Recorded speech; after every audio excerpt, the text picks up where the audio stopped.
আসসালামু আলাইকুম এভরিওয়ান, হাজির হয়ে গেলাম তোমাদের জন্য একদম নতুন মুক্তি পাওয়া একটা ড্রামা নিয়ে। আশা করি এই ড্রামার গল্পটা তোমাদের কাছে অনেক বেশি ভালো লাগবে। তো চলো আর বেশি বকবক না করে মূল ভিডিওতে চলে যাই। এই গল্পের শুরুতেই আমাদেরকে 1400 শতাব্দীর সিন দেখানো হয়, যেখানে একজন লোক একটি পাহাড়ে কিছু খুঁজছিল। তখনই তার পিছনে একটি মেয়ে চলে আসে, যাকে দেখে সে তো অনেক বেশি ভয় পেয়ে যায় আর মেয়েটির দিকে কাঁচি তাক করে বলে, তুমি কে, এখানে কি করছো? আর এই মেয়েটি হলো আমাদের কাহিনীর মেন লিড, যার নাম ইউ। তো ইউ ছিল একজন গুমহু, মানে 9 লেজওয়ালা শিয়াল। এখানে ইউ লোকটিকে বলতে থাকে, তুমি গত 3 মাস ধরে এই পাহাড়ে ঘুরে ঘুরে কিছু খুঁজছো, তো সেটা কি পেয়েছো? লোকটি বলে, এই কথা তুমি কি করে জানলে? ইউ বলে, বাদ দাও, এখন আমাকে একটি জায়গার ঠিকানা জানতে হবে, সেটা কোথায় একটু বলে দাও। লোকটিও ভালো মানুষের মতো ইউকে তার ঠিকানা কোথায় বলে দেয়। ঠিকানা জানানোর সাথে সাথে ইউ সেখান থেকে উধাও হয়ে যায়। তাকে দেখতে না পেয়ে লোকটি তো ইউকে খুঁজতে থাকে। তখনই ইউ আবার ফিরে এসে লোকটিকে বলে দেয় যে তার মায়ের চিকিৎসার জন্য সে যে গাছটি খুঁজে বেড়াচ্ছে সেটা ওই পাহাড়ের মাঝে রয়েছে। এই বলে ইউ আবারও অদৃশ্য হয়ে যায়। এবার লোকটি খুঁজতে আসা ওই গাছটি পাহাড়ের মাঝে দেখতে পেয়ে অনেক বেশি খুশি হয়ে যায়। পরের দৃশ্যে আমরা একজন রানীকে দেখতে পাই, যাকে বিয়ের জন্য সাজানো হচ্ছিল। এখানে রানী সে তার সব দাসীকে বের হতে বলে আর একজনকে থামিয়ে বলে, তুমি এখানে কি করছো? তখনই আমরা দেখতে পাই ওই দাসী আর কেউ নয়, বরং আমাদের ইউ ছিল। সে ছদ্মবেশে এর রানীর সাথে দেখা করতেই এসেছিল। এখানে আমরা জানতে পারি এর রানীও আগে গুমিহু ছিল। রানী আর ইউ খুব ভালো বান্ধবী ছিল, কিন্তু রানী এক সময় একটি ছেলের প্রেমে পড়ে, আর ছেলেটি যেহেতু মানুষ ছিল তাই রানী ছেলেটিকে বিয়ে করার জন্য নিজেও মানুষ হয়ে গিয়েছিল। এবার ইউ রানীকে এসে জড়িয়ে ধরে আর বলে, আমি তোমাকে খুব মিস করি। আজকের দিনে রানীও তার বান্ধবীকে পেয়ে অনেক বেশি খুশি ছিল। এর পরের দৃশ্যে দেখানো হয় রানীর বিয়ে হচ্ছে এবং ইউ সেখানে দাঁড়িয়ে আছে। তখনই হঠাৎ করে ইউ কিছু ভবিষ্যতের দৃশ্য দেখতে পায়, যেখানে দেখা যায় ওই রানীর জীবন খুব খারাপ হতে চলেছে। ইউন বলে যে বেচারি সুখের আশায় মানুষ হলো, কিন্তু মানুষ হওয়ার পরও যে সে সুখ পাবে না। এখান থেকে সিনটা চলে আসে 2025 সালে, আর ইউও 2025 সালে দাঁড়িয়ে রয়েছে এবং তার সামনে একজনের মৃতদেহ পড়ে রয়েছে। ইউ এ লাশ দেখে খুবই উদাস হয়ে নিজে নিজেই বলছিল যে মানুষের জীবন কত কঠিন, সুখ বেশিক্ষণ স্থায়ী হয় না, তাদের আয়ুও কত কম থাকে। আর এইসব কারণে আমি কখনোই মানুষ হতে চাই না, আমি সবসময় 9 লেজের শিয়াল হয়ে জীবন কাটাতে চাই। তারপর আমাদেরকে 9 বছরের আগের দৃশ্য দেখানো হয়, যেখানে একটি ফুটবল ম্যাচ চলছিল এবং সেখানে তাদের খেলা দেখার জন্য দুজন ইন্টারন্যাশনাল খেলোয়াড় এসেছিল। এখানে আমরা আমাদের নায়ক কাংকে দেখতে পাই। কাং দেখতে অনেক হ্যান্ডসাম এবং কিউট ছিল, সাথে সে খুব ভালো ফুটবলও খেলতে পারত। আজকেও সে অনেক ভালো খেলছিল, যার কারণে সবাই তাকে খুব পছন্দ করছিল। কিন্তু তাদের কোচ চায়নি যে কাং এত ভালো খেলুক। এই কারণে খেলা শেষ হওয়ার পর কোচ এসে কাংকে শাস্তি স্বরূপ ব্যাট দিয়ে মারতে থাকে আর বলে, আমি তোকে মানা করেছিলাম না আজ ভালো করে না খেলতে, কিন্তু তুই আমার কথা শুনিসনি। তোর কারণে হিয়নের উপর তো কারোর নজরই পড়েনি, হিয়নের সিলেকশনেও সমস্যা হয়েছে, তাই আমি আজ তোকে ছাড়বো না। তোর কাছে তো ক্লাবের ফিস দেওয়ার মতো টাকা থাকে না, কিন্তু তুই আমার পুরো প্ল্যানই নষ্ট করে দিলি। তারপর আমরা হিয়নের বাবাকে দেখি, যিনি সব প্লেয়ারদের জন্য খাবার নিয়ে আসে এবং কোচকে আলাদাভাবে কিছু টাকা দেয়, যাতে করে ওনার ছেলেকে সবচেয়ে বেশি সুযোগ সুবিধা দেওয়া হয়। অন্যদিকে আমরা লিওন নামের এই লোকটিকে দেখতে পাই। সে একটি কনস্ট্রাকশন কোম্পানির সিইও। লিওন গাড়িতে করে তার ড্রাইভারের সাথে একটি মিটিং এ যাচ্ছিল। গাড়িতে থাকা রেডিওতে লিওনকে নিয়ে সমালোচনা করছিল, তাই ড্রাইভার রেডিওটি বন্ধ করে দেয়। এই দেখে লিওন তো ড্রাইভারের উপর প্রচন্ড রেগে যায় আর বলে, তোকে রেডিও বন্ধ করতে কে বলেছে? লিওনের সাথে কথা বলতে গিয়ে ড্রাইভার ভুল করে সিগন্যাল মিস করে ফেলে, তাই লিওন রেগে গিয়ে তাকে মাঝ রাস্তাতে চাকরি থেকেই বের করে দেয় আর নিজেই গাড়ি চালিয়ে উক্ত স্থানে চলে আসে। ড্রাইভিং করে আসার কারণে তার কাপড় নষ্ট হয়ে গিয়েছিল, তাই সে তার অ্যাসিস্ট্যান্টের সাহায্যে কাপড়ও চেঞ্জ করে একটি হল রুমে চলে আসে। সেখানে অনেক কোম্পানির লোকই এসেছিল একটি কনস্ট্রাকশনের প্রজেক্ট পাওয়ার জন্য। তখনই প্রজেক্টের অর্গানাইজরা সেখানে আসে এবং সব ডিটেলস বলতে শুরু করে, কিন্তু যখনই তারা প্রেজেন্টেশন শুরু করতে যাবে তখন তো স্ক্রিন কাজ করছিল না। ঠিক তখনই স্ক্রিনে ইউ চলে আসে, যা দেখে সবাই তো একদম অবাক হয়ে যায়। ইউ তার ম্যাজিক দিয়ে সবাইকে বশ করে ফেলে আর বলে, আমি চাই আপনারা সবাই শুধু আমার কথায় ফোকাস করেন, আমি ছাড়া অন্য কোনো দিকে নজর দিবেন না। তারপর সে হঠাৎ স্ক্রিন থেকে বেরিয়ে আসে, সাথে তার 9টি লেজও বের হয়ে আসে। এখানে ইউ সবাইকে বশ করে বলে সবাই যেন লিওনকে ভোট দেয়, যাতে কন্ট্রাক্টটা লিওন পায়। আসলে লিওন ইউর সাথে কন্ট্রাক্ট করেছে, যদি ইউ লিওনকে এই কন্ট্রাক্টটা পাইয়ে দিতে পারে তাহলে লিওন ইউকে অনেকগুলো টাকা দিবে। তাই ইউ এখানে এসে লিওনের জন্য এসব কিছু করছিল। এবার ইউ সবার সামনে থেকে লিওনকে হুঁশে ফিরিয়ে আনে এবং তাকে নিয়ে সেখান থেকে বেরিয়ে যায়। অন্যদিকে আমরা কাংকে দেখি, সে যখন তার বাড়িতে ফিরছিল তখন দেখে তার দাদি কিছু মালামাল নিয়ে ঠেলাগাড়ি করে উপরে ওঠার চেষ্টা করছে। কাং দৌড়ে গিয়ে দাদির কাছ থেকে সব মালামাল নিয়ে নিজে ঠেলে উপরে তুলতে থাকে। এখানে কাং তার দাদিকে জানায় আজ সে ক্লাবে খুব ভালো খেলেছে এবং তার ভালো খেলার জন্য স্কলারশিপ পেয়েছে। এই কথা শুনে তার দাদিও অনেক খুশি হয়, কিন্তু আমরা তো জানি কাং এখানে মিথ্যা বলেছে দাদিকে খুশি করার জন্য, সাথে দাদি যেন তাকে নিয়ে এত বেশি চিন্তা না করে। তারপর তো কাং তার দাদিকে বাসায় রেখে বাড়ি বাড়ি গিয়ে খাবার ডেলিভারি করে, যাতে কিছু এক্সট্রা টাকা ইনকাম করে ক্লাবের ফিস দিতে পারে। তখনই কাং হঠাৎ খেয়াল করে দেখে ইয়ন এখনো একা একা প্র্যাকটিস করছে। কাং তার কাছে গেলে ইয়ন জানায় যে সে প্র্যাকটিস করছে। কাং এখানে কি করছে? তখন কাং জানায় যে সে পার্ট টাইম জব করছে, যাতে ক্লাবের ফিস আর নিজের জন্য নতুন ফুটবল খেলার একজোড়া জুতা কিনতে পারে। তারপর তাদের দুজনের মধ্যে চ্যালেঞ্জ হয়, যে হারবে তাকে খাওয়াতে হবে। তারা একসাথে খেলতে শুরু করে। আমরা দেখি তারা দুজন একসাথে খুব খুশি ছিল। আসলে তারা দুজনে ভালো বন্ধুও ছিল। একটা সময় হিয়ন হেরে যায়, তাই সে কাংকে একটা দোকানে খাওয়াতে নিয়ে আসে। এখানে হিয়ন কাংকে বলে তোর কাছে কি কোনো সুপার পাওয়ার আছে? কারণ তুই কখনো কোনো লেকচারও শোনস না, আলাদা কোনো প্র্যাকটিসও করস না, আবার এত রাত পর্যন্ত পার্ট টাইম জবও করস। তাও যখন তুই মাঠে থাকস তখন এত ভালো করে কি করে খেলিস? কাং বলে আরে এমন কিছুই নয়, তার কাছে কোনো সুপার পাওয়ার নেই, বরং সে একজন গরিব জিনিয়াস। কাং আরো বলে আমার মা বাবা নেই, আমার দাদিও খুব অসুস্থ, তাই আমাকে অনেক কাজ করতে হয়, তাই তো প্র্যাকটিস করার সময় পাই না। এখানে তারা দুজনে আরো অনেক গল্প করে। অন্যদিকে আমরা ইউ আর লিওনকে দেখি। ইউ লিওনকে নিয়ে একটি রেস্টুরেন্টে ডিনার করতে আসে। এখানে লিওন খুব চিন্তিত ছিল। এই দেখে ইউ বলে তুমি আমাকে টাকা দিয়েছো, তাই চিন্তা করো না, তোমার কাজ হয়ে যাবে। এখানে আমরা জানতে পারি ইউ এরকম অনেক বড় লোক মানুষকে নিজের ক্লায়েন্ট বানায়, যাদেরকে সে সাহায্য করে এবং বিনিময়ে অনেক টাকা নেয়। তারপর লিওন ইউকে জিজ্ঞাসা করে আমি জানতে চাই তুমি আর কি কি করতে পারো। নিজের পাওয়ার দেখানোর জন্য মুহূর্তের মধ্যেই লিওনকে একটি খাদের পাশে নিয়ে আসে আর বলে তুমি আমার পাওয়ার দেখতে চাইলে না, এই দেখো। এই বলে ইউ তো লিওনকে ধাক্কা মেরে খাদে ফেলে দেয়। ইউন তো বুঝতেই পারে না তার সাথে এটা কি হলো। সে যখনই ভাবে এখনই সে মারা যাবে, তখনই ইউ তার পাওয়ার দিয়ে ইউনকে একটি চার্জে নিয়ে আসে। এখানে ইউ তাকে বলে কি আমার পাওয়ার দেখা হলো, এবার আমি ঠিক করব আমি তোমাকে সাহায্য করব কিনা। এছাড়া তুমি আমার কাছে কোনো উইশ চাইলে সেটা আমি পূরণ করব কিনা সেটাও আমি নিজেই ঠিক করব। তারপর সে তাকে আবারও সে রেস্টুরেন্টে ফিরিয়ে নিয়ে আসে। এবার ইউ বলে আমার পাওয়ার তো দেখা হলো, এবার আসল কথা বলি। যেহেতু আমরা একসাথে কাজ করব তাই আমি তোমাকে এসব কথা বলছি। আসলে আমি ছোট ছোট সব অন্যায় করলো, বড় কোনো অন্যায় করি না। তার দিকে লিওন অবাক হয়ে তাকালে ইউ বলে বুঝতে পারোনি, আসলে আমি কোনো ভালো কাজ করি না, কারণ যদি ভালো কাজ করি আর সে ভালো কাজের পূর্ণ পেয়ে একেবারে মানুষ হয়ে যায়, আমি তোমাদের মতো সাধারণ মানুষ হতে চাই না। শুধুমাত্র মানুষ খুন করা ছাড়া আমি সকল কাজই করি। মানুষ খুন করে আমি আমার এই সুপার পাওয়ার হারাতে চাই না। তখনই লিওনের ফোনে তার ম্যানেজারের ফোন আসলে ইউ বলে তুমি এখন যেতে পারো, কারণ তোমার ভোটে তুমি পাশ করেছো। আর হ্যাঁ, তোমার গাড়ি থেকে আমি টাকাও নিয়ে নিয়েছি। পরের দিনে আমরা দেখি ইউ একটি শপিং মলে আসে শপিং করতে। এখানে ইউকে হেল্প করার জন্য তার একটি পার্টনারের প্রয়োজন ছিল।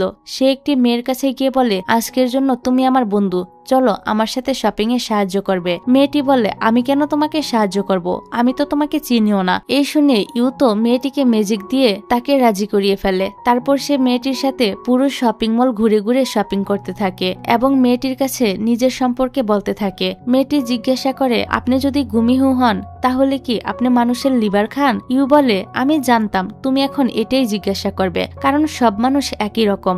তারপর ইউ তার অতীতের সময়টা মনে করতে থাকে, যেখানে ইউ গ্রামের মেয়েদের সাথে টিভি দেখছিল এবং টিভিতে গুমিহুকে একটি ভূতের মতো দেখাচ্ছিল যে মানুষের লিভার খায়, কিন্তু বাস্তবে গুমিহুরা মোটেও এরকম করতো না। এটা শুধুমাত্র মানুষের ভুল ধারণা ছিল। ইউ মেয়েটিকে আরো বলে, আমি এই পৃথিবীতে অনেক বছর ধরে আছি। যখন কোরিয়াতে প্রথম ইংরেজি শেখানো হচ্ছিল তখন আমি কিছুই বুঝতে পারছিলাম না, তাই আমি ম্যাজিক করে টিচারের ল্যাঙ্গুয়েজই পরিবর্তন করে দেই। একদিন লাইব্রেরিতে আমার পছন্দের কমিক পড়ছিলাম, কিন্তু ইন্ডিংটা আমার মোটেও পছন্দ হয়নি, তাই আমি রাইটারের কাছে গিয়ে রাইটারকে বশ করে স্টোরির ইন্ডিংটাই চেঞ্জ করে দিয়েছিলাম। আরেকবার তো বাচ্চাদের সঙ্গে খেলা করছিলাম, কিন্তু আমি বারে বারে হেরে যাচ্ছিলাম, তাই ম্যাজিক করে ওদেরকে হারতে বলি, ফলে আমি জিতে যাই। এমনটাইও বছরের পর বছর করে আসছে। যে জিনিস ওর পছন্দ হয় না সেই জিনিস সে ম্যাজিক করে বদলে ফেলে। ওর কথা শুনে মেয়েটি বলে, কিন্তু এসব করা তো অন্যায়, এই কারণেই হয়তো তোমার কোনো ফ্রেন্ড নেই। এই শুনে ইউ তো মেয়েটির উপর অনেক রেগে যায় আর মেয়েটির উপরও ম্যাজিক করে। ফলে মেয়েটি এখানে ইউর অনেক প্রশংসা করতে শুরু করে, যা শুনে ইউর অনেক ভালো লাগে। অন্যদিকে আমরা ইয়নকে দেখি একটি জুতার দোকানে আসে। তখনই কাংও সেখানে আসে। কাং তো ইয়নকে বলে, কি জুতা কিনতে এসেছ? ইয়ন বলে, হ্যাঁ, তবে আমার জন্য না, তোমার জন্য। কাং তো অবাক হয়ে জিজ্ঞাসা করে, কিন্তু কেন? ইয়ন বলে, তুমি তো বলেছিলে তোমার জুতার দরকার আর সেজন্য তুমি পার্ট টাইম জব করো, তাই আমি তোমাকে জুতা কিনে দিতে চাই। তুমি এখান থেকে জুতা নাও আর এসব পার্ট টাইম জব বাদ দিয়ে প্র্যাকটিস শুরু করো। এই কথাগুলো কাংয়ের খুব আত্মসম্মানে লাগে। সে অনেকটা রেগে বলে, আমি গরিব হতে পারি কিন্তু ভিখারি না, তুমি যা বলবে আমি কি তাই করব? এই বলে সে এখান থেকে বেরিয়ে যায়। তবে বের হওয়ার সময় মলের মধ্যে হঠাৎ করে কাংয়ের সাথে ইউর ধাক্কা লাগে। একটু ধাক্কা লাগাতে কাং তো অনেকটা দূরে ছিটকে গিয়ে পড়ে। ইউ তার কাছে এসে বলে, যখন দেখে হাঁটতে পারো না তখন বাড়িতে থাকলেই তো পারো, এভাবে এখানে ঘোরাঘুরি কেন করছো? কিন্তু আমাদের ইনোসেন্ট কাং তো ইউর দিকে হা হয়ে তাকিয়ে থাকে, কারণ সে কোনোভাবেই বুঝতে পারছিল না একটা মেয়ের এটুকু ধাক্কার কারণে সে এত দূরে কিভাবে গিয়ে পড়ল। হিসাব মিলাতে না পেরে কাং তো ইউকে সরি বলে। তখনই সেখানে ইউন চলে আসে আর কাংকে বলে সে ঠিক আছে কিনা। ইউনকে এখানে দেখে ইউ তো তার ফিউচার দেখতে পায়। তারা দুজন যখন চলে যাচ্ছিল তখন ইউ বলতে থাকে, এই ছেলেটা অনেক বড় একজন ফুটবলার হয়ে যাবে, তার পোস্টার আর ব্যানার পুরো শহর জুড়ে লাগানো থাকবে। এই ফিউচার দেখে ইউ তো বলতে থাকে, এর মানে ফিউচারে আমি আরো একজন ক্লায়েন্ট পাবো, ওর ইচ্ছে পূরণ করে ওর কাছ থেকে অনেক টাকা নিব। ওর কথা শুনে এই মেয়েটি বলে, আমরা যেহেতু এখন অনেক ভালো বন্ধু, তাই তুমি প্লিজ আমারও একটা ইচ্ছে পূরণ করে দাও। মেয়েটির কথা শুনে ইউ তো বিরক্ত হয়ে যায় আর সে ম্যাজিক করে একটু আগে মেয়েটির সঙ্গে যা যা করেছে সব স্মৃতি মুছে দেয়। এতে করে মেয়েটি তো তার শপিং ব্যাগগুলো রেখে সেখান থেকে চলে যায়। ঠিক তখনই শপিং মলের সবকিছু এক মুহূর্তে থমকে যায়। এই দেখে ইউ তো কিছুই বুঝতে পারছিল না যে এখানে কি হচ্ছে। তখনই এই লোকটি এখানে আসে। পরের সিনে আমরা ওদের দুজনকে একসঙ্গে কথা বলতে দেখি। এই লোকটা আসলে একটা স্টার গড ছিল। সে ইউকে বলে, ইউ যেন অন্য সব নয়লাজের শিয়ালের মতো মানুষ হয়ে যায়, কারণ পৃথিবীতে একমাত্র নয়লাজের শিয়াল ইউই বেঁচে আছে, বাকি সকলেই মানুষ হয়ে গিয়েছে। কিন্তু ইউ মানুষ হতে চায় না। গড জোর করলে ইউ গডের কথাও শুনে না, রেগে এখান থেকে চলে যেতে চায়। তখনই স্টার গড বলে ওঠে, তোমার স্কেল এখন শেষ হতে শুরু করেছে, যদি এটা না থামে তাহলে তুমি এই পৃথিবী থেকে গায়েব হয়ে যাবে আর নয়তো মানুষ হয়ে যাবে। এটা শুনে ইউ অনেকটাই অবাক হয়। তারপর রাতের সিন দেখতে পাই। কাং আর ইয়ন দুজনে ফুটবল খেলছিল, কারণ তাদের মধ্যে সব রাগারাগি শেষ হয়ে গিয়েছিল। তখনই কাং ফুটবলে অনেক জোরে কিক মারে, যেটা বাইরের মাঠে চলে যায়। এদিকে তখন আবার ইউও ওই রাস্তা দিয়ে যাচ্ছিল আর বলটা এসে সোজা তার মাথায় লাগে। ইউ তো খুঁজতে থাকে তার উপর বল মারলোকে। এবার এখানে কাং ইয়নকে বলে, অনেক রাত হয়ে গিয়েছে, তুমি বাড়ি চলে যাও, আমি বল খুঁজে এনে এখানে রেখে দিয়ে চলে যাব। তো কাং যখন বল খুঁজছিল তখন সে ওইখানে ইউকে দেখতে পায়। ইউ কাংকে বলে, এই বলটা কি তোমার? কাং বলে, হ্যাঁ। এটা শুনে ইউ তখন বলের হাওয়াটা বের করে দেয়, যা দেখে কাং তো অনেকটাই অবাক হয়। ইউ বলে, তোমার এ বল আমার মাথায় এসে লেগেছে, তুমি অনেক দুর্বল, তাই আমি তোমাকে মারতে পারবো না, এজন্য আমি তোমার বলের হাওয়াটাই বের করে দিলাম, মানে আমার রাগটা তোমার উপর না ঝেড়ে তোমার বলের উপর ঝাড়লাম আর কি। কাং তো অবাক হয়ে ইউকে দেখতে থাকে আর ভাবে এরকম শক্ত বলের হাওয়াটা ইউ এক নিমেষে কিভাবে বের করে ফেললো। এবার কাং বলে, আমি জানি না তুমি কিভাবে এটা করলে, তবে আমাকে দেখে কি তোমার দুর্বল মনে হয়? আমার বডি দেখেছো? আমি একজন ফুটবল প্লেয়ার, ফিউচারে আমি অনেক ফেমাস হব, তাই আমাকে দুর্বল বলো না। ওর এ কথা শুনে ইউ বলে এই স্বপ্ন দেখা ছেড়ে দাও, কারণ ফিউচারে তুমি কখনোই ফেমাস হতে পারবে না, বরং তোমার সঙ্গে যে ছেলেটি ছিল ওই ফিউচারে অনেক ফেমাস হবে। মানে সে এখানে ইউনের কথা বলছিল আর কি, কারণ সে তো আগের দিন ইউনের ফিউচারই দেখেছিল যে ফিউচারে ইউন ফেমাস একজন ফুটবলার হবে। এদিকে আমরা মিস্টার লিওনকে দেখতে পাই যে কিনা কন্ট্রাক্ট পাওয়ার খুশিতে একটি বারে এসে পার্টি করছিল, কারণ মিস্টার লিওন যেটা চেয়েছিল ইউ তার ওই ইচ্ছাটা পূরণ করে দিয়েছে। লিওন তো খুশিতে অনেক বেশি ড্রিঙ্ক করে ফেলে আর এর ড্রাঙ্ক অবস্থায় গাড়ি নিয়ে বের হয়ে পড়ে। অন্যদিকে আমরা ইউনকে দেখতে পাই যে কিনা তখন বাড়ি যাচ্ছিল, আর ওই সময় মিস্টার লিওন ড্রাঙ্ক হয়ে অনেক স্পিডে গাড়ি চালিয়ে আসছিল। যেহেতু মিস্টার লিওন মাতাল ছিল তাই সে ইউনকে হিট করে দেয়, যার কারণে ইউন তো প্রচন্ড ভাবে আহত হয়ে অজ্ঞান হয়ে যায়। এ দেখে মিস্টার লিওনও তো ঘাবড়ে যায়। তখনই সেখানে কাং চলে আসে আর মিস্টার লিওনকে দেখে ধরার চেষ্টা করে, কিন্তু লিওন ইয়নকে এভাবে ফেলে রেখে পালিয়ে যায়। তারপর ইয়নকে হসপিটালে নিয়ে আসা হয় আর কাং যায় পুলিশ স্টেশনে মিস্টার লিওনের নামে কমপ্লেন করতে। তখনই ওইখানে মিস্টার লিওনের ওই ড্রাইভার চলে আসে, যাকে আমরা প্রথমে দেখেছিলাম লিওন চাকরি থেকে বের করে দিয়েছিল।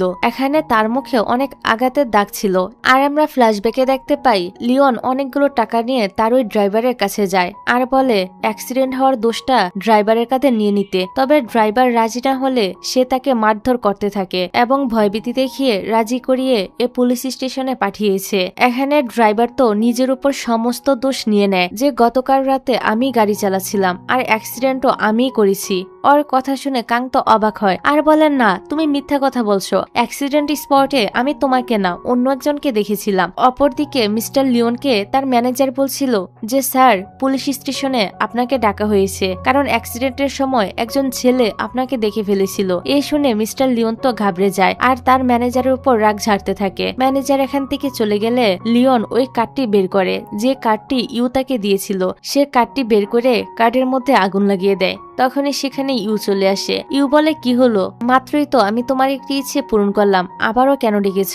মিস্টার লিওন বলে তোমাকে এখন আমার আরো একটি কাজ করে দিতে হবে। ইউ বলে পারবো না, আমি এখন ব্রেকে আছি, তাই কয়েকদিন বাদে এসো। মিস্টার লিওন বলে আমি তোমাকে দ্বিগুণ টাকা দিব। দ্বিগুণ টাকার কথা শুনে ইউ রাজি হয়ে যায়। এবার লিওন তাকে কাজ দেয় কাং এর স্মৃতি থেকে তাকে মুছে দিতে, মানে কাং যে তাকে অ্যাক্সিডেন্ট করতে দেখেছিল সেটা যেন কাং ভুলে যায়। যাই হোক, তারপর আমরা কাংকে দেখতে পাই সে যখন ইউনকে দেখতে হসপিটালে আসে তখন সেখানে ইউনের পাশে ইউকে বসে থাকতে দেখে অনেকটাই অবাক হয়ে যায়। কাং ইউকে বলে তুমি এখানে কি করছো? ইউ বলে তোমার জন্যই তো অপেক্ষা করছিলাম, কারণ আমার তোমার সাথে একটা কাজ আছে। কাং বলে কি কাজ? ইউ বলে গতকাল রাতে যা দেখেছিলে সেটা তোমাকে ভুলে যেতে হবে। কাং তো ইউর কথার কোনো মানিয়ে বসতে পারে না। তখনই হঠাৎ করে ইউ আবারও ফিউচার দেখতে পায়, যেখানে এবার ইউন নয় বরং তার পরিবর্তে কাং পপুলার হয়ে গিয়েছে। এই ফিউচার দেখে ইউ তো একদম অবাক হয়ে যায় আর ভাবে এটা কিভাবে সম্ভব, একজনের ফিউচার কিভাবে অপরজনের সঙ্গে পরিবর্তন হতে পারে। তখনই ইউর বুকে হঠাৎ করে অনেক বেশি ব্যথা করতে শুরু করে। এখানে তার তো স্টার গডের কথা মনে পড়ে, যেখানে সে বলেছিল ইউর হাতে বেশি টাইম নেই, হয়তো সে উধাও হয়ে যাবে নয়তো মানুষ হতে হবে। এসব ভাবতে ভাবতে ইউ তো পড়ে যেতে নেয়, তবে তখনই কাং তাকে ধরে ফেলে। ঠিক তখনই ইউর 9টা লেজ বের হয়ে আসে, যা দেখে কাং তো একদম হতবাক হয়ে যায়। ও ভাবতে থাকে তার মানে এই মেয়েটাকে মানুষ না। ইউ তাকে সরে যেতে বলে। কাং বলে একটু আগে তো তোমার আশেপাশে অনেকগুলো লেজ ছিল, এগুলো কি রিয়েল ছিল? ইউ বলে এগুলো তো আমার নিজেরই ছিল, কিন্তু এখন আমি তোমার সঙ্গে কথা বলার মুডে নেই, আমার এক জায়গায় যেতে হবে। এই বলে ইউ দরজা না খুলেই বের হতে যায়, কিন্তু সে বের হতে পারছিল না। ওর এরকম আচরণে কাং তো প্রচন্ড শকড হয়ে যায় আর ভাবে এই মেয়েটি কি পাগল? তবে ইউ ভাবতে থাকে আমার কতগুলো পাওয়ার আমি হারিয়ে ফেলছি। তারপর তো ও দরজা খুলে বের হয়ে যায়। কাং ওর পিছু আসে, কিন্তু তখন শিয়ার তাকে কোথাও দেখতে পায় না। তারপর আমরা দেখি ইউ একটি চার্চে আসে, সেখানে কিছু গডের মূর্তি ছিল। ও তো গডদের সাথে কথা বলার চেষ্টা করে, কিন্তু কোনোভাবেই কথা বলতে পারছিল না। কেউ ওর কথায় রেসপন্স করে না, যেটাতে সে প্রচন্ড রেগে মূর্তিগুলো ভাঙতে থাকে। এমনকি রেগে ইউ মূর্তিগুলোর উপর যখনই আগুন ধরিয়ে দিতে যাবে তখনই সেখানে স্টার গড চলে আসে আর নিজের পাওয়ার দিয়ে সবকিছু আবারও আগের মতো ঠিক করে দেয়। স্টার গড বলে আমি ভেবেছিলাম তুমি গডদেরকে সম্মান করবে, কিন্তু সেটা তুমি করলে না। ইউ বলে এসব বলা বন্ধ করো, আমি তোমার এসব কথা শুনতে এখানে আসিনি, আমার অনেক পাওয়ার কমে গিয়েছে, আমি এখন কি করব সেটা বলো। গড বলে, আমি আগেই বলেছি তোমার স্কেলটি হেলে যেতে শুরু করেছে, কিন্তু তুমি আমার কথাগুলো ইগনোর করেছো। ইউ বলে, প্লিজ আমাকে বলো আসলে কি হয়েছে। গড বলে, তোমার কারণে একটা মানুষ মারা গিয়েছে, যার কারণে তোমার এই পাওয়ারগুলো নিঃশেষ হয়ে যাচ্ছে। তখনই আমরা লিওনকে দেখি, ওরা সবাই ড্রাইভারকে মেরে তার বডিটা মাটি চাপা দিয়ে দিচ্ছিল। লিওনের এই অপকর্মের কথা জানতে পেরে ইউ তো অনেক বেশি অবাক হয়ে যায়, কারণ সে তো মানুষ মারার পক্ষে কখনোই ছিল না। যাই হোক, পরের সিনে আমরা কাংকে বাস স্টপে বসে বাসের জন্য ওয়েট করতে দেখি। তখনই হঠাৎ করে কাং তো তার সামনে ইউকে দেখতে পায় আর প্রচন্ড ভয় পেয়ে যায়। কাং বলে, হঠাৎ করে তুমি এখানে কিভাবে চলে আসলে? কাং আবার যে বাসের জন্য ওয়েট করছিল সে বাসটি তখন চলে যায়। এই দেখে কাং তো বাসটির পিছু পিছু দৌড়াতে থাকে, কারণ এটাই ছিল লাস্ট বাস। কাং মন খারাপ করে বলতে থাকে, আমি এখন বাসায় যাব কিভাবে? ইউ এসে ওর সাথে কথা বলার চেষ্টা করে, কিন্তু কাং তো তার কোনো কথাই শোনে না। সে তার ফোন চেক করে দেখতে থাকে এখন কোনো ক্যাব পাওয়া যাবে কিনা, আর বলতে থাকে, আমি এখন বাসায় যাব কিভাবে? ইউ বলে, আমি তোমাকে বাসায় পৌঁছে দিতে পারবো, কিন্তু বাসায় পৌঁছে দেওয়ার পর আমার কিছু কথা তোমাকে শুনতে হবে। এই কথা শুনে কাং একটু বিরক্ত হয়ে বলে, তুমি আমাকে কিভাবে বাসায় পৌঁছে দিবে? তোমার কাছে তো কোনো গাড়িই নেই। ইউ বলে, আচ্ছা, টেলিপোর্টিং নামের কিছু শুনেছো? সেটাই তোমার সাথে এখন ঘটতে চলেছে। এই বলে ইউ তো কাংয়ের হাত ধরে নিজের পাওয়ারের মাধ্যমে খুব দ্রুত শহরের বিভিন্ন জায়গায় কাংকে নিয়ে যায়। অনেক জায়গায় ঘুরিয়ে ইউ কাংয়ের বাসার সামনের একটি জায়গায় নিয়ে আসে। এত দ্রুত এসব কিছু দেখে কাং তো একদম টাসকি খেয়ে যায় আর বলে, তুমি এগুলো কিভাবে করলে? আচ্ছা ওয়েট, তাহলে তো তুমি তোমার পাওয়ারের মাধ্যমে ইউরোপ আমেরিকাও যেতে পারবে। পরক্ষণে আবার বলে ওঠে, তোমার হয়তো এখনো ভিসাই হয়নি, ভিসা ছাড়া তুমি সেখানে কিভাবে যাবে? ইউ একটু বিরক্ত হয়ে বলে, আমার কোনো ভিসা লাগে না, আমি এমনিতেই যেতে পারি। তাছাড়া আমি অনেক বছর জার্মানি ছিলাম। তখন হঠাৎ করে কাং ইউর হাত ধরে বলে, একটু আগে তুমি যেটা করেছো সেটা কি আবারও করতে পারবে? কাং ওর হাত ধরেছে, এতে ইউ তো ব্লাশ করতে থাকে, কিন্তু একটু পরে আবারও নিজের হুঁশে ফিরে এসে বলতে থাকে, আমি ব্লাশ কেন করছি?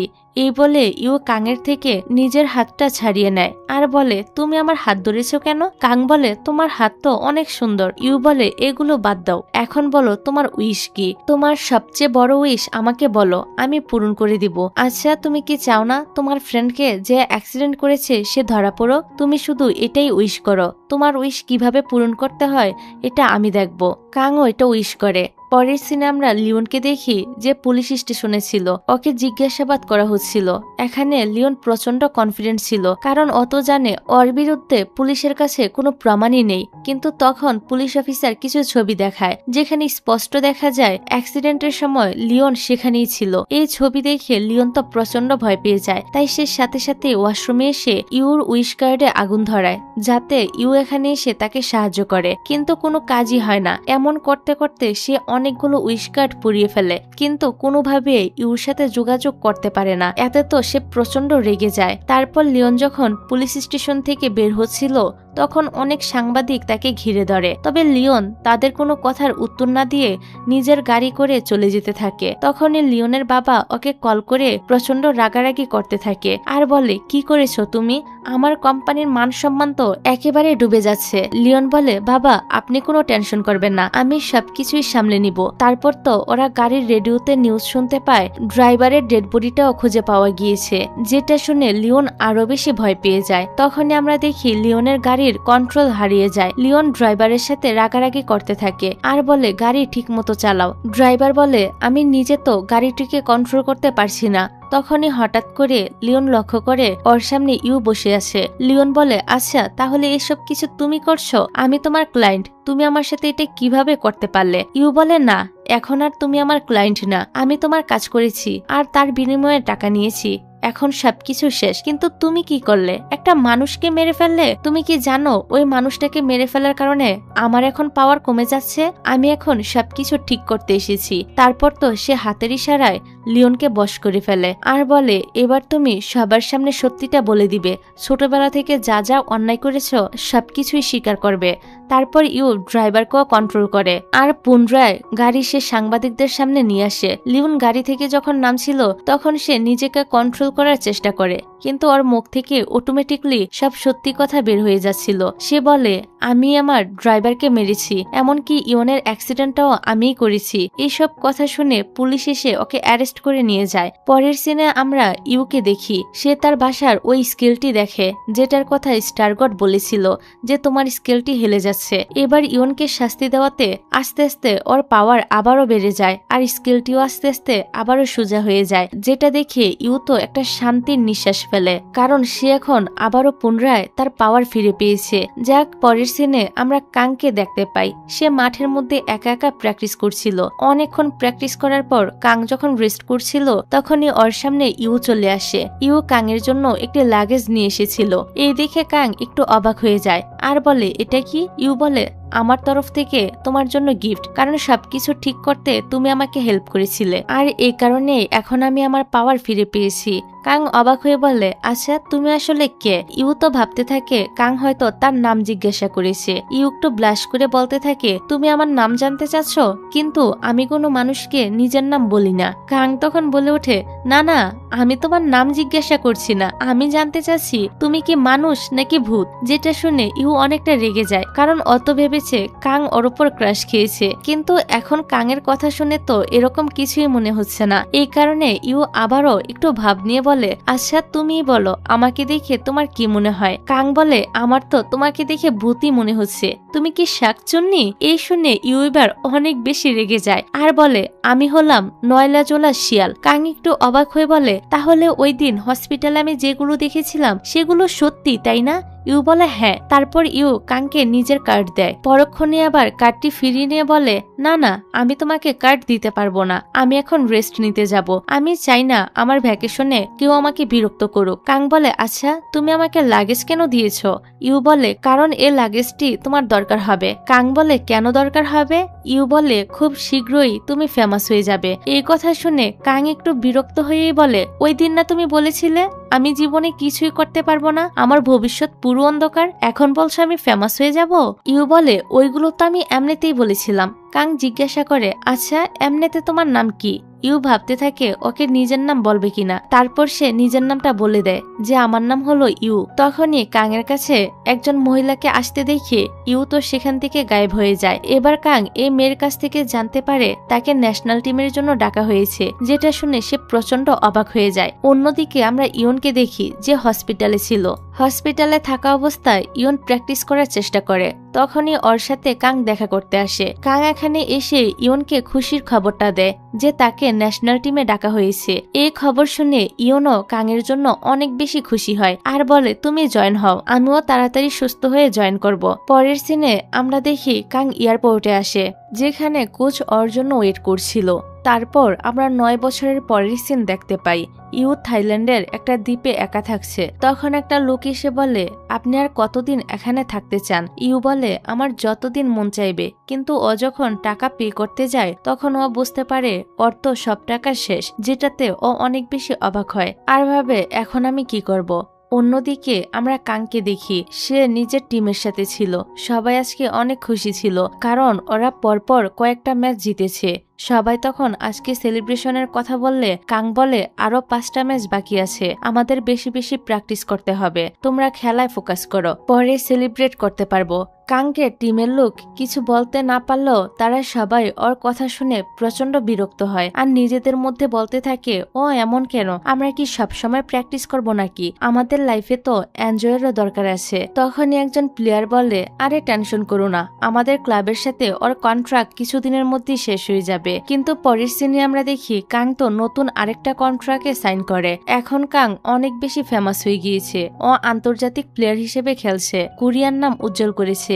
সবাই তো ওকে নিয়ে খুবই প্রাউড ফিল করে, এমনকি সমস্ত বিলবোর্ডে শুধু কাংয়েরই ছবি ছিল। পরের সিনে দেখা যায় ইউ যখন কোরিয়াতে আসে তখন সব জায়গায় শুধু কাংয়ের ছবি দেখতে পায়। খাবারের সব আইটেমের মধ্যেও কাংয়ের মার্কেটিং করা ছবি ছিল। ইউ তো ভাবতে থাকে সে এতটাই ফেমাস হয়ে গেল।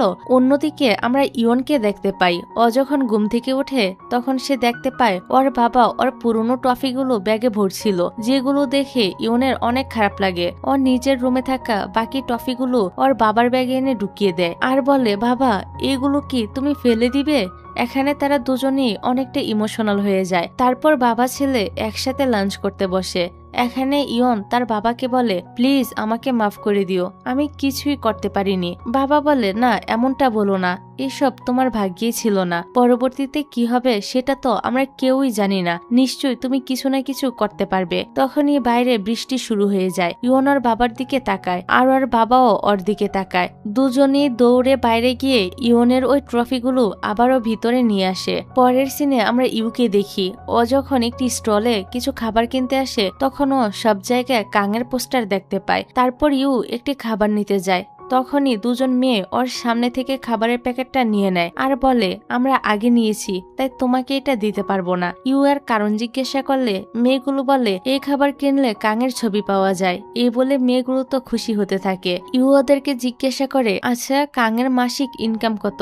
মেয়েগুলো বলে, তুমি কি নিউজ দেখো না, অত একটা প্রমোশনের জন্যই 1 বিলিয়ন ও নিয়ে নেয়। এত টাকা শুনে ইউ প্রচন্ড অবাক হয়ে যায় আর ভাবতে থাকে, তাহলে ওই হলো আমার পরবর্তী ক্লায়েন্ট। অন্যদিকে আমরা কাংকে দেখি যে আজকে কোরিয়া ব্যাক করেছে। এয়ারপোর্টে ওর ফ্যানেরা তো ওর জন্য ভিড় জমিয়েছে ওকে এক নজর দেখার জন্য। ওর থেকে তো ওরা অটোগ্রাফও নিচ্ছিল। দূর থেকে ইউ তাকে দেখতে থাকে আর খেয়াল করে কাং তার দেওয়া লাগেজটা নিয়ে ঘুরছে। এই দেখে খুশি হয়ে ইউ কাংয়ের কাছে আসে আর বলে, অনেক বছর পর আমাদের দেখা হলো। কাং বলে, তোমার অটোগ্রাফ লাগবে? ইউ তো অবাক, কি সে আমাকে চিনতে পারলো না? তখনই অন্য মেয়েদের ধাক্কা লেগে ইউ আরেকটু সামনে চলে আসে আর কাং ভাবতে থাকে ইউ হয়তো তার টি শার্টে অটোগ্রাফ নিবে, যার জন্য কাং তো ওর টি শার্টে নিজের অটোগ্রাফ দিয়ে দেয়, যেটাতে ইউ প্রচন্ড রেগে যায়। কিন্তু কাং তো নিজের ফ্যান ভেবে ওকে ফ্যানদের মতোই ট্রিট করতে থাকে, কারণ সে ইউকে চিনতে পারেনি।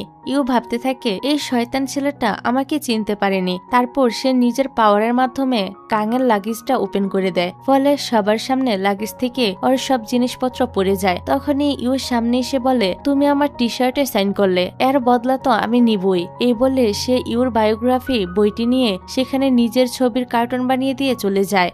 এই দেখে কাং তো অনেকটাই অবাক হয় আর ভাবে, এই মেয়েটাকে তার সমস্যা কি। কিন্তু তখনই আমরা দেখি হঠাৎ করে ওর লাগেজের মধ্যে ওই উইস্কারটা চলে আসে। অন্যদিকে আমরা ইয়নকে দেখি যে কোচ গিলের সাথে গিয়ে দেখা করে। গিল তো ওকে দেখে একটু অবাক হয়ে যায় আর বলে, তুমি এখানে কি করছো? ইয়ন বলে, আমি আবারও এখানে জয়েন হতে চাই, প্র্যাকটিস করতে চাই। কোচ একটু অবাক হয়ে বলে, তোমার মাথা ঠিক আছে? তুমি এখন কত বড় হয়ে গিয়েছো, তোমার কি এখন আর ওই বয়স আছে? এখন তুমি এই ক্যারিয়ার ছেড়ে অন্য কিছুতে জয়েন করো। এসব কথা শুনে বেচারা ইয়নের অনেক খারাপ লাগে, কারণ ওর ছোটবেলা থেকেই স্বপ্ন ছিল এটা। এখন সে কি করে এখান থেকে গিভ আপ করবে? মন খারাপ করে যখন ইয়ন চলে যাচ্ছিল তখনই কাং তার কাছে মেসেজ করে আর বলে, আমি কোরিয়াতে ফিরে এসেছি, তুই কোথায়? আমি তোর সাথে দেখা করতে চাই। আচ্ছা, আজকে আমরা ওইখানে দেখা করব যেখানে আমরা সবসময় একসাথে প্র্যাকটিস করতাম। তারপর রাতের বেলা দেখা যায় কাং ইয়নের জন্য প্লেগ্রাউন্ডে ওয়েট করতে থাকে। অনেকক্ষণ হয়ে যায় কিন্তু ইয়ন আসে না। এদিকে আমরা ইয়নকে দেখি সে এ রাতের বেলাও ডেলিভারির কাজ করছে। ও কাজে অনেকটাই ব্যস্ত ছিল, যার কারণে সে কাংয়ের সঙ্গে দেখা করতে যাওয়ার সময় পাচ্ছে না। কাং তাকে মেসেজ করে বলে, আমি কতক্ষণ ধরে ওয়েট করছি, তুই আসছিস না কেন? কিন্তু ইয়নের তো তখনও অনেকগুলো ডেলিভারি দেওয়া বাকি ছিল, তাই সে আসতে পারে না। যাই হোক, পরের সিনে আমরা কাংকে দেখি ও যখন তার বাসার মধ্যে শাওয়ার নিচ্ছিল তখনই হঠাৎ করে সে তার সামনে ইউকে দেখে একদম ভয় পেয়ে যায় আর বলে, কে তুমি? আর এখানে কি করছো? তুমি কি আমার কোনো ফ্যান? যদি ফ্যান হয়ে থাকো তাহলে তো তুমি খুবই খারাপ একটা কাজ করেছো। এভাবে কারোর পার্সোনাল রুমে না বলে আসার জন্য আমি তো তোমার নামে রিপোর্টও করতে পারি। ইউ বলে, কি দিয়ে রিপোর্ট করবে? তখন কাং দেখতে পায় ওর ফোনটা ইউর সামনে রাখা ছিল। কাং বলে, আচ্ছা ঠিক আছে, আমি রিপোর্ট করব না, কিন্তু আমার টাওয়ালটা দাও। ইউ টাওয়াল দেয় না আর বলে, আচ্ছা সত্যিই কি তোমার আমার কথা মনে নেই? অনেকক্ষণ ধরে কাং ওর দিকে তাকিয়ে থাকে আর ভাবে, আরে তুমি তো ইউ, তাই না? ইউ তখন খুশি হয়ে সাথে সাথে তাকে টাওয়ালটা দিয়ে দেয়। তারপর তো তারা দুজনের মুখোমুখি বসে। ইউ বলে, তুমি ফেমাস হতে চেয়েছিলে, এখন তো তোমার সব স্বপ্নই পূরণ হয়েছে, এখন তুমি আরেকটা উইশ করো, তুমি আমার ক্লায়েন্ট আবারও হতে পারবে। কাং বলে আমার তো আর কোনো উইশই নেই। ইউ বলে নিশ্চয়ই কোনো উইশ থাকবে, তোমার বাবা মার কথা ভাবো, তোমার ফ্যামিলির কথা ভাবো। তখন কাং বলে ছোট থাকতে আমি আমার বাবা মাকে হারিয়েছি, আমার দাদি আমাকে বড় করেছে। ইউ বলে তাহলে তোমার দাদির জন্য উইশ করো। কাং বলে কিছু বছর আগে আমার দাদিও মারা গিয়েছে। এটা শুনে ইউ অনেকটা রেগে যায় আর বলে এখন কোনো উইশ না থাকলেও কোনো না কোনো সময় যদি উইশ করতে চাও তাহলে আমাকে ডেকো। এই বলে ইউ তার কার্ডটি দেয়। তখনই কাঙের দরজায় ডোরবেল বেজে ওঠে আর সাথে সাথে ইউ গায়েব হয়ে যায়। কাং ভাবতে থাকে অত আগের মতোই নিজের ইচ্ছে মতো আসে আবার নিজের ইচ্ছে মতো চলে যায়। এবার কাং যখন দরজা খোলে তখন সে ইয়নকে ডেলিভারি দিতে আসতে দেখে প্রচন্ড অবাক হয়ে যায়। ইয়ন বলে তুই এখানে? অন্যদিকে আমরা কাঙের এজেন্ট সুকে দেখতে পাই। ওর কলিগ এসে ওকে কিছু একটা দেখায়, যেটা দেখে সু তো একদম শকড হয়ে যায়। এদিকে কাং ইয়নকে তার বাসার ভিতরে নিয়ে আসে আর তার ব্যাপারে জিজ্ঞাসা করে যে তুই ফুটবল ক্যারিয়ার কেন ছেড়ে দিলি। ইয়ন বলে হ্যাঁ অনেক আগেই ছেড়ে দিয়েছি। কাং একটু অবাক হয়ে বলে কিন্তু কেন? ইয়ন বলে কারণ এখন আমি খেলতে পারবো না, চাইলেও আমি কোথাও জয়েন হতে পারবো না। কাং বলে তোর সাথে এত কিছু হয়ে গেল, তুই আমাকে কিছু বলিসনি কেন? ইয়ন বলে এসব কিছু খুবই এম্বারেসিং ছিল, যার কারণে আমি কিছুই বলতে পারিনি। কাং বলে আমরা দুজন দুজনের খুব ভালো বন্ধু, তুই বন্ধু হিসেবে তো আমাকে বলতেই পারতি। ইয়নের নজর তখন ওই কার্ডের দিকে যায় আর জিজ্ঞাসা করে এটা কি? কাং তখন ইউর কথা ভাবতে থাকে আর বলে আচ্ছা তোর কোনো উইশ রয়েছে? আর এই সিনটা এখানেই কাট হয়ে যায়। পরের সিনে আমরা দেখি ইয়নের যখন ঘুম ভাঙে সে নিজেকে প্লেনের মধ্যে দেখতে পায়, যেটা দেখে সে তো প্রচন্ড লেভেলের অবাক হয়ে যায়। ওর হাত থেকে যখন বইটি পড়ে যায় তখন বিমানের এক কর্মী ওর বইটি তুলে দেয় আর ইয়নের নাম নিয়ে খুব প্রশংসা করতে থাকে। ইয়ন একটু অবাক হয়ে বলে তুমি আমার নাম জানলে কিভাবে? মেয়েটি বলে কোরিয়াতে এমন কেউ নেই যে আপনার নাম জানে না। এটা শুনে ইয়ন তো আরো বেশি অবাক হয়ে যায়। অন্যদিকে কাঙের যখন ঘুম ভাঙে তখন সে তো খুব সাধারণ একটা রুমে নিজেকে আবিষ্কার করে। সে আশেপাশে ঘুরে ঘুরে দেখতে থাকে। ঠিক তখনই সে তার সামনে ইউকে দেখে। ইউ তাকে দেখে বলে কি তোমার ঘুম কেমন হয়েছে? কাং একটু অবাক হয়ে বলে কি হচ্ছে এগুলো, তুমি কি করেছো? ইউ বলে তোমার উইশ তো পূরণ হয়েছে। কাং একটু অবাক হয়ে বলে আমি তো তোমার কাছে কোনো উইশ করিনি, আমি তো ইউনের সাথে কথা বলছিলাম। ইউ বলে তুমি যেভাবেই হোক উইশ করেছো আর আমি সেটা পূরণ করেছি, এখন তোমার উইশ পূরণ হয়েছে, তুমি তোমার লাইফটা এনজয় করো। কাং তো ওর কথা শুনে বলদা হয়ে যায়। সে কিছুই বুঝতে পারছিল না যে ওর সাথে এসব হচ্ছেটা কি। এরকম একটা সিনের মধ্য দিয়ে এ পার্টটা এখানেই শেষ হয়ে যায়।